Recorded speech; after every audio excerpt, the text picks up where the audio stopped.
Bienvenue dans ce nouvel épisode de TED Christ par Chris Life. Alors, imaginez une seconde. Et si le vrai chaînon manquant entre les promesses de la foi et ce qu'on vit au quotidien, c'était ni la prière, ni même la conviction? C'est une idée assez folle qu'on va explorer aujourd'hui en se basant sur le travail d'Andrew Wommack. Pour lui, le facteur qui domine toute notre vie, eh bien, c'est notre propre imagination. Allez, on se lance. On a tous connu ça, non? Prier, croire de tout son cœur, et pourtant, rien ne bouge. On peut ressentir un fossé énorme entre les promesses incroyables de la Bible et la dure réalité de tous les jours. Si ce sentiment est familier, alors ce qui suit est fait pour nous.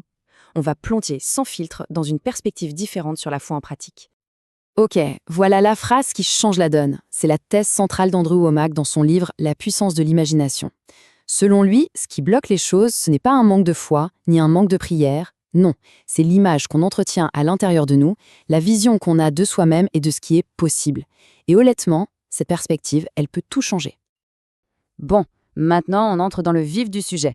Selon Wommack, l'arme la plus puissante qu'on possède, c'est notre imagination. C'est ça le véritable chaînon manquant.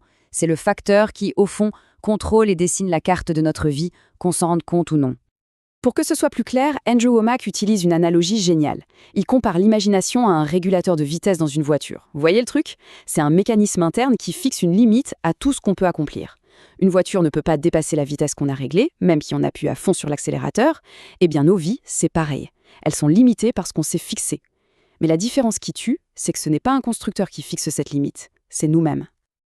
Alors la question c'est, comment ce régulateur est-il programmé, souvent sans même qu'on le sache? Eh bien c'est simple, à travers les paroles qu'on a entendues et les expériences qu'on a vécues. Tout ça, ça forge une image de soi. Voyons comment ça se passe concrètement. Andrew Wommack raconte l'histoire d'un de ses amis.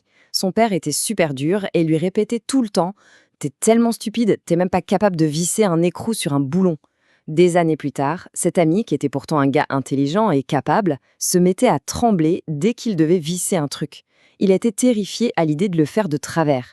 Et bien sûr, à force de dévisser, de revisser par peur de mal faire, il finissait toujours par le visser de travers. C'est ce qu'on appelle une prophétie autoréalisatrice, créée par les simples mots de son père. Et Wommack le raconte aussi pour lui-même.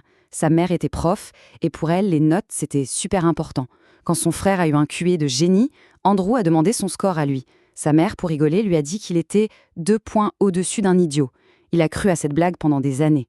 Et cette image de médiocrité l'a complètement bloqué, jusqu'à ce qu'il comprenne la vérité spirituelle sur qui il était vraiment. Donc voilà, le point crucial, il est là. Cette phrase résume tout. On laisse bien trop souvent les paroles qui blessent et les échecs du passé définir les limites de ce que Dieu peut faire dans nos vies aujourd'hui. C'est à nous de prendre la décision d'arrêter de leur donner ce pouvoir. Ok, on a bien cerné le problème. Maintenant, passons à la solution. La logique d'Andrew Wommack, c'est que si on veut changer sa réalité, il faut d'abord changer son image interne. Et pour faire ça, il suggère de regarder dans le bon miroir. Un miroir qui peut nous montrer qui on est vraiment sur le plan spirituel. Un miroir normal, ça reflète le corps. Mais notre véritable identité spirituelle, elle, est invisible pour nos 5 sens. Selon Wommack, le seul miroir capable de la révéler, c'est la parole de Dieu. Comme le dit la lettre aux Hébreux, elle est capable de juger les sentiments et les pensées du cœur. En fait, chaque jour, on a un choix à faire. Quelle lumière va éclairer notre imagination? Est-ce que ce sera la lumière du monde, avec les infos qui font peur, les diagnostics des médecins, les opinions des autres?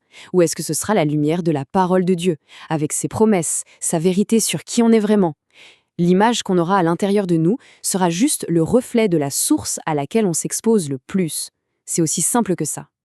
Et attention, ce ne sont pas juste de belles théories.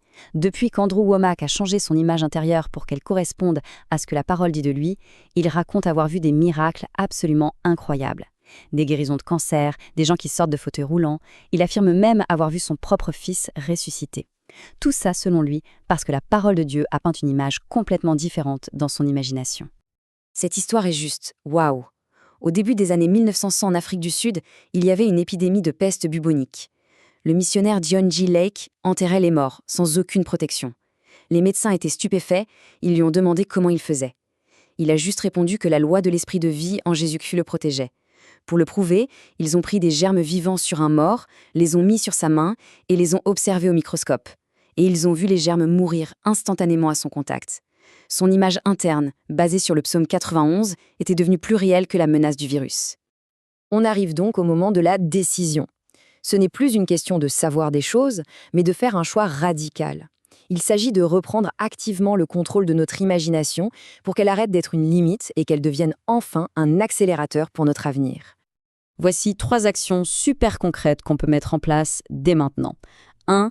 Décider consciemment de rejeter les vieilles étiquettes qu'on nous a collées. 2.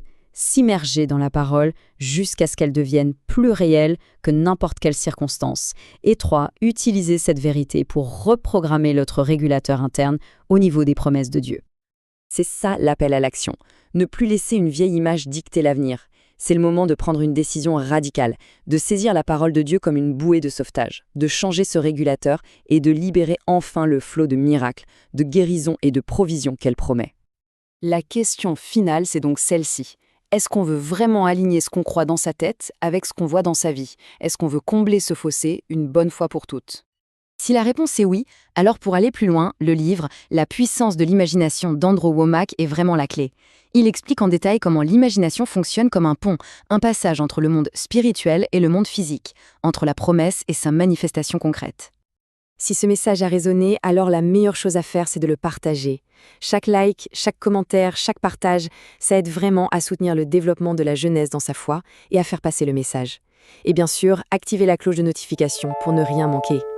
Merci d'avoir suivi cette exploration. On se retrouve très bientôt pour le prochain épisode de TED Christ qui s'intitulera « Esprit étroit ».